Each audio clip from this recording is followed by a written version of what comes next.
ঠিক কেমন মেয়েকে বিয়ে করবেন? খুব সুন্দরী, বাবার প্রচুর টাকা থাকবে, খুব স্মার্ট, কেমন মেয়ে পছন্দ? আজকের ভিডিওর মূল বিষয়বস্তু কিন্তু এটাই, যে আসলে আপনি যেই মানুষটাকে বিয়ে করবেন ভাবছেন সে ঠিক কেমন হবে। আমরা মধ্যবিত্ত পরিবারে ছেলে বা মেয়ের বিয়ে দেওয়ার ক্ষেত্রে আমরা সচরাচর দেখি ছেলের বাড়ির আর্থিক অবস্থা, ছেলের রোজগার কত, মেয়ে দেখতে কত সুন্দরী, মেয়ের বাড়ির আর্থিক অবস্থা কেমন, ইত্যাদি ইত্যাদি। কিন্তু যে বিষয়টা আমাদের দেখা জরুরি সেটাই আমরা ভাবি না, যেটা হচ্ছে দুটো মানুষ একে অপরের সাথে কতটুকুন অ্যাডজাস্ট করতে পারবে।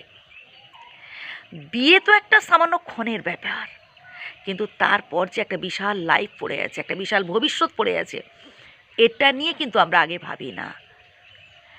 আমি এমন অনেক পরিবারে দেখেছি যেখানে স্বামী স্ত্রীর মধ্যে মাইল মাইল দূরত্ব, শুধু এক ছাদের তলায় থাকলে বা এক বিছানায় ঘুমোলেই যে একটা সুন্দর সম্পর্ক গড়ে ওঠে এটা নয়। যদি স্বামী স্ত্রীর মধ্যে একটা সুন্দর বন্ডিং তৈরি না হয়, যদি স্বামী স্ত্রীর মধ্যে একটা সুন্দর সুসম্পর্ক গড়ে না হয়, তাহলে দেখবেন সে সম্পর্কে চিড় ধরে। আমি এমন অনেক সম্পর্ক দেখেছি যেখানে 10-15 বছর ধরে তাদের মধ্যে প্রেমের সম্পর্ক, তা সত্ত্বেও তারা বিবাহ বন্ধনে আবদ্ধ হতে পারেনি। আবার এমন অনেক সম্পর্কে দেখেছি যেখানে একদিনের কথাবার্তাতেই বিয়ে পাকা, তারপরও তারা দীর্ঘ আমৃত্যু একসাথে সুখে দিন যাপন করে যাচ্ছেন।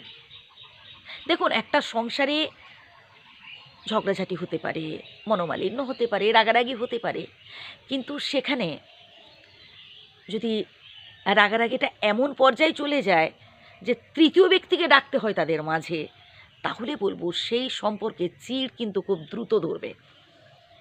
কারণ এই ঘন ঘন রাগ করে বাবার বাড়ি পালিয়ে যাওয়া বা ঘন ঘন তৃতীয় ব্যক্তিদের ডেকে আনা নিজেদের মাঝে, এটা কিন্তু খুব একটা ভালো লক্ষণ নয়। ওইসব তৃতীয় ব্যক্তিদের স্বভাব কেমন জানেন?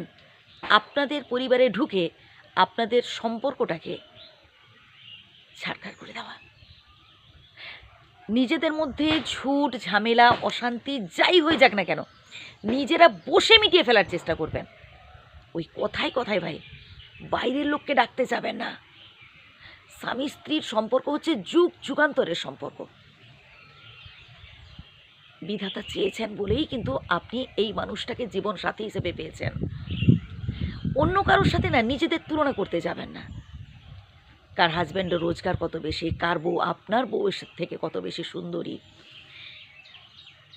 কেউ কারোর অতীত নিয়ে বেশি ঘাটাঘাটি করতে যাবেন না।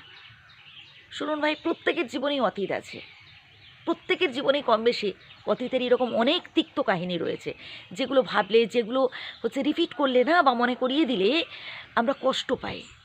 তো ওই সব ঘটনাগুলোকে প্লিজ কখনো কারোর সামনে তুলে ধরার চেষ্টা করবেন না। সংসারের মধ্যে ঝগড়াঝাটি অশান্তি অভাব অভিযোগ যাই হয়ে যাক না কেন নিজেরা বসে মিটিয়ে ফেলার চেষ্টা করবেন, তাতেই দেখবেন সংসার সুখের হবে। আমি চাই যে আপনাদের দাম্পত্য জীবন খুব ভালো হোক, খুব সুখের হোক, তাই কথাগুলো বললাম। যদি ভালো লাগে অবশ্যই গ্রহণ করতে পারেন।